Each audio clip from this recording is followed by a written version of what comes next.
క్రీస్తు ద్వారా ఆయనతో దేవునితో సమాధానము కలిగి ఉందాం. సమాధానం కావాలి మనకు.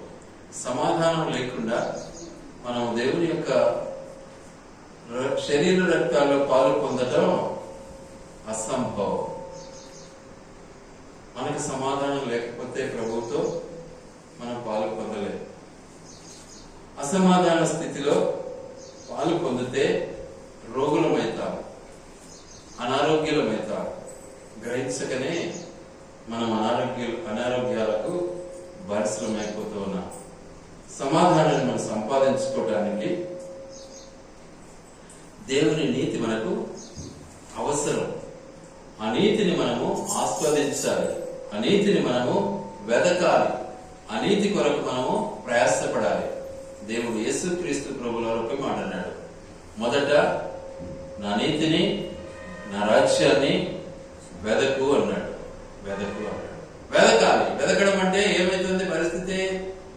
కష్టపడాలి, ప్రయాసపడాలి, పరిగెత్తుకుంటూ పోవాలి, వేగిరపడుతూ పోవాలి, వెదకడం నేర్చుకోవాలి.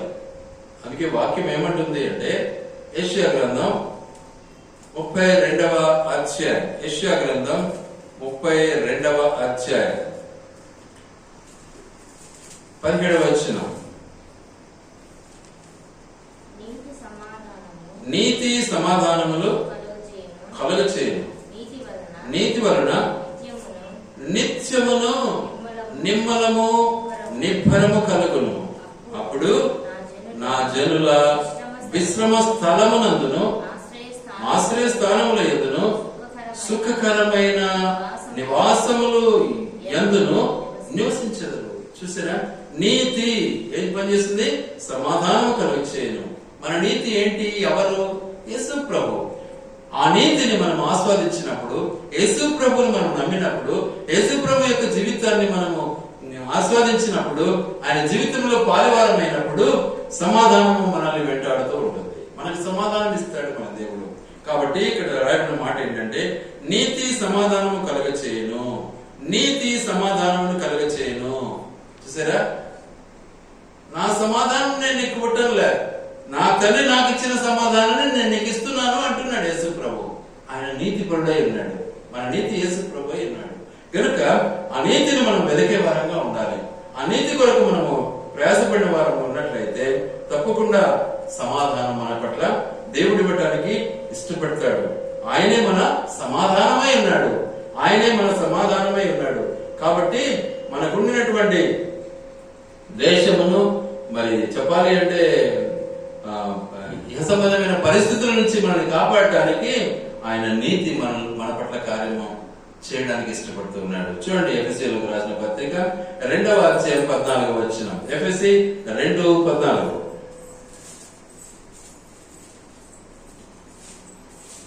ఆయన మన సమాధానమై ఉండి మీకును మాకును ఉండిన ద్వేషమును, అనగా విధిరూపకమైన ఆజ్ఞలు గల ధర్మశాస్త్రమును తన శరీరమందు కొట్టివేయుట చేత మధ్య గోడను పడగొట్టి మన ఉభయులను ఏకము చేశాను. చూసారా?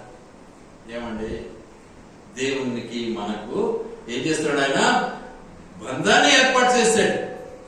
మధ్య గోడను పడగొడుతూ ఉన్నాడు. మధ్య గోడ ఏంటిది? పాపము. దేవునికి మనకు ఏముంది మధ్యలో? చూద్దాం ఆ మాటను ఒకసారి చూడండి దయచేసి. అక్కడే ఉంటుంది, అదే అధ్యాయంలోనే.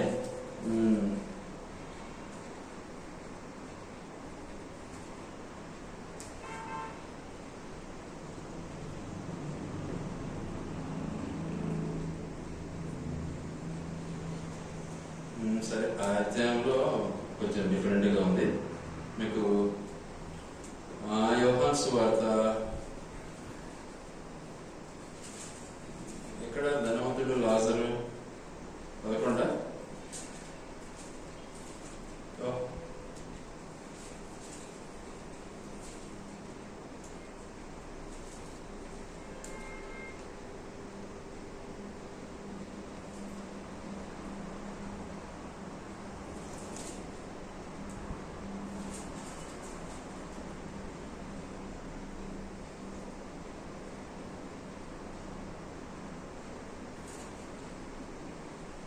ధనవంతుడు లాజరు.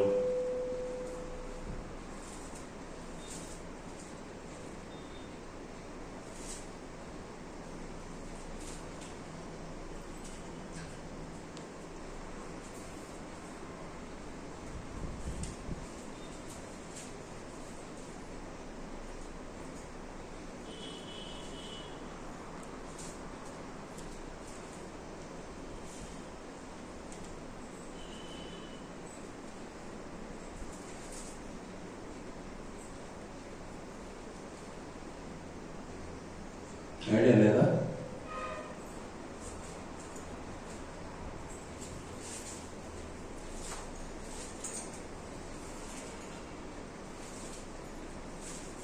ధనవంతుడు అంటున్నాడు అగ్నిగుండంలో యాతన పడుతూ, అయ్యా తండ్రి అయిన అబ్రహామా, లూకా చదువు, లూకా 16, తండ్రి అయిన అబ్రహామా అలాగనవద్దు, మృతుల నుండి ఒకడు వారి యొద్దకు వెళ్ళిన యెడల వారు మారు మనస్సు పొందుదురని చెప్పారు. అయితే మోషేయు ప్రవక్తలను చెప్పిన మాటలు వారు వినిన యెడల మృతులలో నుండి ఒకడు లేచినను వారు నమ్మరని అతనితో చెప్పాను. నేను కాదు, మధ్యలో ఒక గాధమైన చూడు దానిపైన. అంతేకాక అంతేకాక ఇక్కడ నుండి మీ యొద్దకు దాటగోరు వారు దాటిపోజాలకుండునట్లును, అక్కడి వారు మా యొద్దకు దాటి రాజాలకుండునట్లును మాకును మీకును మధ్య అగాధముంచబడి ఉన్నదని చెప్పెను. చూసారా, మధ్య కూడా ఉంది, అగాధం ఉంది, అడ్డు కూడా ఉంది. అందుకే 2వ అధ్యాయము ఎఫెసీ పత్రిక 2:1 ఏమంటాడంటే చాలా స్పష్టంగా అంటాడు, మీ అపరాధముల చేతను మీ పాపముల చేతను చచ్చిన వారై ఉండగా.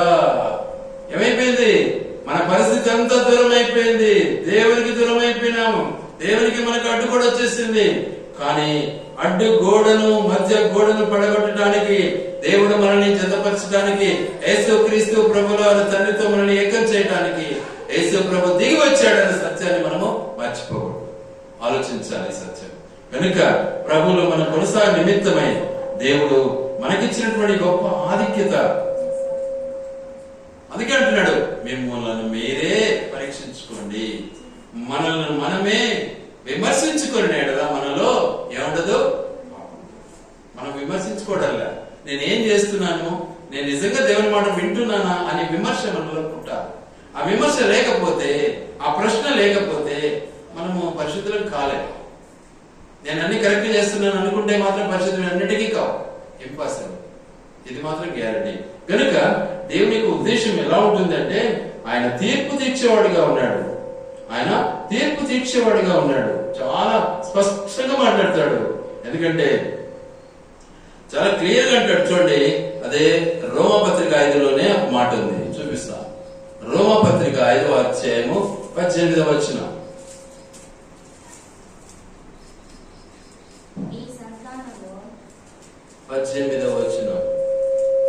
కాబట్టి తీర్పు ఒక్క అపరాధ మూలముగా వచ్చినదై మనుషులకందరికి శిక్షావిధి కలుగుటకై ఎలాగూ కారణమాయనో, అలాగే ఒక్క పుణ్య కార్యం వలన కృపాదానము మనుషులందరికీ జీవప్రదమైన నీతి విధింపబడుటకు కారణమైంది. బాగా ఆలోచించాలి, ఎక్కడున్నాం అసలు మనము, ఏం చేస్తున్నాం అసలు మనము, మనల్ని మనం పరిశీలించుకుంటున్నామా, మన శరీరం ఏం పని చేస్తా ఉంది, మన ఆలోచన ఎక్కడ ఉంది. చాలా స్పష్టంగా మాట్లాడుతున్నాడు దేవుడు. కాబట్టి తీర్పు ఒక్క అపరాధ మూలమున వచ్చినదై మనుషులందరికీ ఏమైపోయింది, శిక్ష సంప్రాప్తమైపోయింది. వాటి నుంచి విడిపించడానికి కదా యేసుక్రీస్తు ప్రభుల వారు వచ్చాడు. మరి ఆ పరిస్థితిని నువ్వు అనుభవించడానికి ఆయన మాట వినాలి. ఆయన చెప్పినట్లు మనము పాప క్షమాపణ పొందాలి. ఆయన నిజంగా మన కొరకు ఆయన తన ప్రాణం ఇచ్చాడు, తన రక్తాన్ని కార్చాడు. కనీసం మనం నమ్మకపోతే ఏం ప్రయోజనం? నమ్మి నిజంగా ఆయన అడుగుజాడలలో మనం నడవకపోతే ఏం ప్రయోజనం? అందుకే వాక్యంలో ఏమైందంటే, అబ్రహాము దేవుని నమ్మెను, అది అతనికి నీతిగా ఎంచబడింది. నీతి చూసారా? యేసు ప్రభు లాంటి మనస్తత్వం వచ్చేసింది ఆయనలో. కాబట్టి మన బ్రతికి ఏంటి? అసలు ఎలా ఉన్నాము? నిజంగా ప్రభుకి లోబడుతున్నామా? దేవునికి లోబడుతున్నామా? దేవునికి మనము లోబడి జీవితాన్ని గడుపుకుంటున్నామా? దేవునికి ఇష్టంగా మనం జీవిస్తున్నామా? ఒకసారి ఆలోచించాలి మన బ్రతుకులో. అలా చేయకుండా ఎంత భక్తి చెప్పినా వేస్ట్ అయిపోతుంది. దయచేసి జ్ఞాపకం చేసుకోండి, మనసు సంపూర్ణంగా మారాలి, మారు మనసు పొందాలి, పశ్చాత్తాపం కలగాలి. అప్పుడే మన బ్రతుకులు మార్చబడతాయి. ఎలాగూ అంటే యేసు క్రీస్తు మనకిచ్చే ఆ గొప్ప బహుమానాల కొరకు మనము సిద్ధపడాలి. ఆ నీతి కిరీటాల కొరకు మనం సిద్ధపడాలి. ఆయన ఇచ్చే పరలోక రాజ్యం కొరకు మనం సిద్ధపడాలి. ఆయన మనకిచ్చే మరి పరిశుద్ధాత్మ శక్తి లోకం లేక సైతాన్పై విజయాన్ని సాధించడానికి మనం సిద్ధపడాలి. ఇవన్నీ కూడా మనము దేవుడు మనకిచ్చినటువంటి గొప్ప బాధ్యత. ఆయన మనకు జీవ ఆహారం ఇస్తున్నాడు. నేనే ఏమంటున్నాడు? నా శరీరము నీకు ఆహారమైనది, నా రక్తము నీకు పానీయమైనది అంటున్నాడు. వాటి కొరకు మనం సిద్ధపడాలా లేదా? వాటి కొరకు మనం సిద్ధపడకపోతే ఆయన శరీర రక్తాలు పాలు పొందే అర్హత మనకు ఉందంటారా? లేదు. కాబట్టి మనం సిద్ధపడాలి. సిద్ధపడకపోతే మనము అందులో ప్రవేశించలేము. కాబట్టి మనం ఆయన యొక్క పిలుపునందుకని ఆయన యొక్క ఉద్దేశాన్ని మనము నెరవేర్చే వారిగా ఉండాలన్నదే దేవుని యొక్క ముఖ్య ఉద్దేశం. అట్టి ఆ ఉద్దేశం మన పట్ల నెరవేర్చడానికి దేవుడు ఇష్టపడుతున్నాడు. కనుక ఎల్లప్పుడూ కూడా మనము ఆయన కొరకు ఎదురు చూసే వారంగా ఉండాలన్నదే దేవుని యొక్క ఉద్దేశం. అందుకే ఆయన అంటాడు, ప్రయాసపడి భారం మోసుకొచ్చిన సమస్త జనులారా నా దగ్గరికి రండి అయ్యా, నా దగ్గరికి రండి. మనం ఎవరికి అడుకోపోతా అంటాం ఎప్పుడు చూసినా. అది బాగుంటుంది, ఇది బాగుంటుంది, అది బాగుంటుంది, వాడు చెప్పేది బాగుంటుంది. ఈ బైబిల్ చెప్పేది ఎందుకు బాగాలేదు? వాడు దీన్ని పోల్చే కదా చెప్తున్నారు. కానీ దీనికి మసాలా పెడతాడు వాడు, అది తీయగా ఉంటుంది. మనం మసాలా పెట్టకుండా చెప్తాం కాబట్టి కొంచెం చేదుగా ఉంటుంది. అందుకే అంటాడు, నీ నోటికి తీయగా ఉంటుంది, కడుపులో తినగానే చేదు వచ్చేస్తుంది. కాబట్టి జాగ్రత్త పడాలి. అందుకే అంటాడు, ఈ గ్రంథాన్ని నువ్వు దీన్ని తిను. హెచ్కేల్ గ్రంథంలో అంటాడు, 3వ అధ్యాయంలో ఏమంటాడు? ఈ గ్రంథాన్ని నువ్వు తిను, నీ కడుపు నింపుకో అంటున్నాడు. ఎందుకంటే ఆయన మనకి జీవ ఆహారమై ఉన్నాడు, జీవ జలమై ఉన్నాడు. మరి వాటిని మనం భుజించటంలో, వాటిని త్రాగటంలో దేవుడు మనకిచ్చే గొప్ప ఆధిక్యత ఏంటిది అంటే, చూడండి దయచేసి లూకాసు వార్త 10వ అధ్యాయం 19వ వచనం. లూకాసు వార్త 10:19.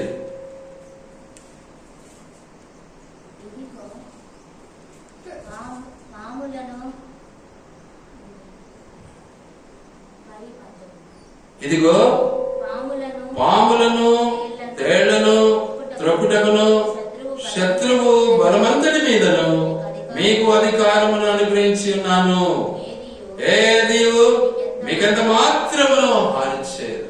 ఎంత శక్తి ఇచ్చాడు దేవుడు మనకు.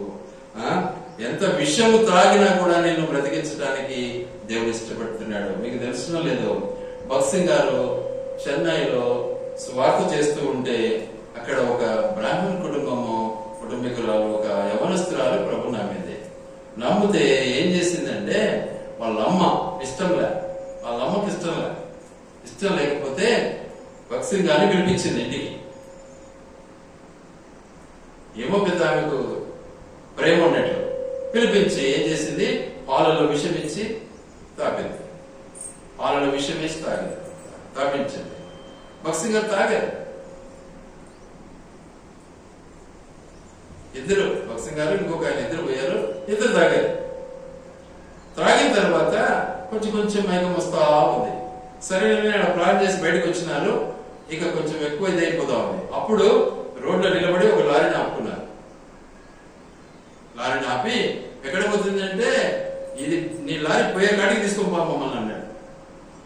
చూడు, లారీ ఎక్కేసినారు ఇద్దరు, భక్సింగ్ గారు ఆయన ఇద్దరు కలిసి పోయి ఇసుక దిన్నెలలో సముద్రం దగ్గర ఒడ్డున పడేసినారు, వదిలేస్తే పడిపోయినారు. కొంచెం సృహ గట్టి కలిసి ప్రాణం చేశాడు, ప్రభా కాపాడే దేవుడు, అధికారం ఇచ్చావు, ప్రార్థన చేస్తే విషయం అంతా ఏమైపోయింది, లయమైపోయింది, శుభ్రమైపోయింది. దిగ్గులు లేచారు ఇద్దరు. లేచి మళ్ళీ ఇంకొక లారీ వస్తాంటే లారీ పెట్టుకుని మళ్ళీ వచ్చినారు. అదే సాయంత్రము ఎక్కడైతే వాళ్ళు పోలేగల అదే స్ట్రీట్ లో, అదే బజార్లో సువార్త, బహిరంగ సువార్త చేస్తున్నారు. ఆమె వచ్చి చూసింది, ఎవరు సువార్త చేసేది, వీళ్ళే. అప్పుడు పోయి కాళ్ళ మీద పడింది. నేను చాలా తప్పు చేశానయ్యా, విషయం ఇచ్చాను, ఈ దేవుడు కాపాడాడు, నేను ఇప్పుడు ప్రభువుని నమ్ముతున్నాను. కాబట్టి మన జీవితంలో దేవుడు మనకు చేసే గొప్ప కార్యాలు చాలా ఉన్నాయి. విషయమైన ఏం చేస్తుంది, దేవుడు మార్చిపారేస్తాడు, చక్కటి పానీయంగా చేసేస్తాడు నీకు. తర్వాత చెప్పాలి అంటే నీకు పవర్ ఇస్తున్నాడు, శక్తిని ఇస్తున్నాడు. తర్వాత నీకు ఇంకేం ఇస్తున్నాడు ఆయన అంటే, పరలోక రాజ్యాన్ని ఇస్తున్నాడు నీకోసం, పరలోక రాజ్యాన్ని. మత్తయి సువార్త 16:19, మత్తయి సువార్త 16:19. పరలోక రాజ్యం యొక్క దాలపు చెవులు నీకిచ్చదను, నీవు భూలోకమందు దేని బంధింతువో అది పరలోకమందును బంధింపబడను, భూలోకమందు దేని విప్పెదవో అది పరలోకమందు విప్పబడునని అతనితో. ఎంత గొప్ప ఆధిక్యత! ఎవడిస్తాడు ఇది? ఇవన్నీ అనుకుంటుంటే నాకు ఒక్కోసారి భలే ఆశ్చర్యం వేస్తూ ఉంటది. దేవుడు గొప్ప కార్యం చేస్తాడు మన పట్ల, అద్భుతం, ఆశ్చర్యం. నా జీవితంలో ఎన్నో చేశాడు ఇట్లా. అందుకే నేను ఎప్పుడు అన్వయించుకుంటూ ఉంటా నా జీవితాన్ని. ఎవరు చేయలేరు ఇటువంటి కార్యాలు.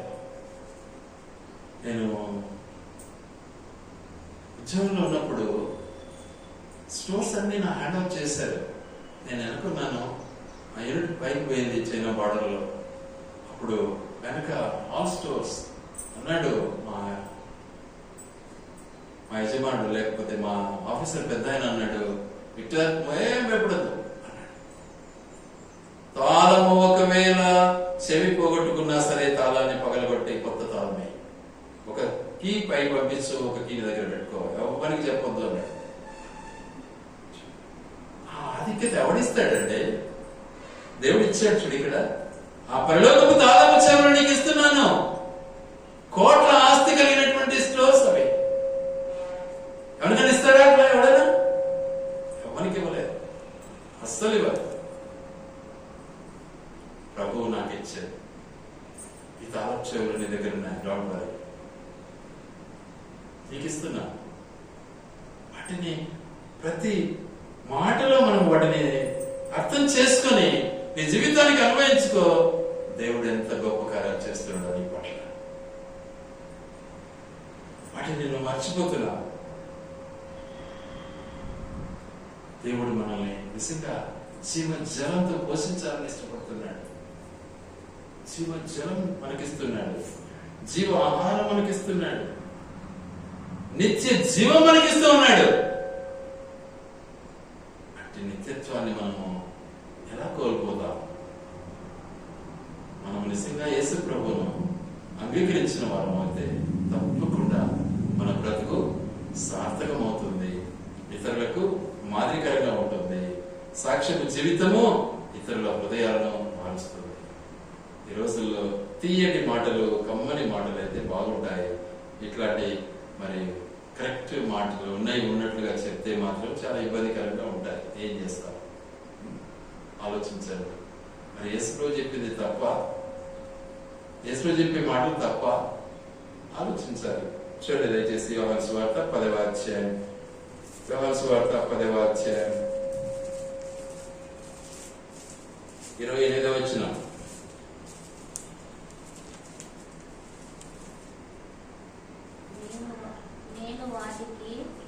నేను వాటికి అందుకు వారు 10వ అధ్యాయం 28వ వచనం. కరెక్టేనా? నేను వాటికి నిత్య జీవం ఇచ్చుచున్నాను కనుక అవి ఎన్నటికీ నశింపవు. ఎవడునో వాటిని నా చేతుల నుండి అపహరింపడు. తీసుకోలేడు. ఎవరి చేత కాదు. చూసారా, మనం ఎప్పటికీ ఆయన చేతిలో ఉంటాం. ఆయన చేతిలోంచి మనం సైతాను తీసుకోలేదు. కాబట్టి మన బ్రతుకుని ఒకసారి మనం జ్ఞాపకం చేసుకున్నాం. నిత్య జీవం ఇచ్చే మన దేవుని ఎలా మనం మర్చిపోదాం? ఒకసారి ఆలోచించాలి. కాబట్టి మనల్ని మనం ఏం చేసుకున్నామో పరీక్షించుకున్నాము. మిమ్మల్ని మీరు ఏం చేయమన్నాడు? మిమ్మల్ని మీరే విమర్శించుకున్న ఎడల ఏమైతుంది? మిమ్మల్ని మీరు విమర్శించుకున్న ఎడల మీరు తీర్పులోనికి రా. కాబట్టి మనల్ని మనం పరీక్షించుకొని అలాగ చేసి ఆ యొక్క పరిశుద్ధ బలలో మనం పాల్పొందుదాం. దేవుడి మాటలు ఆయన వెనుకలో దీవించి ఆశీర్వదించును గాక.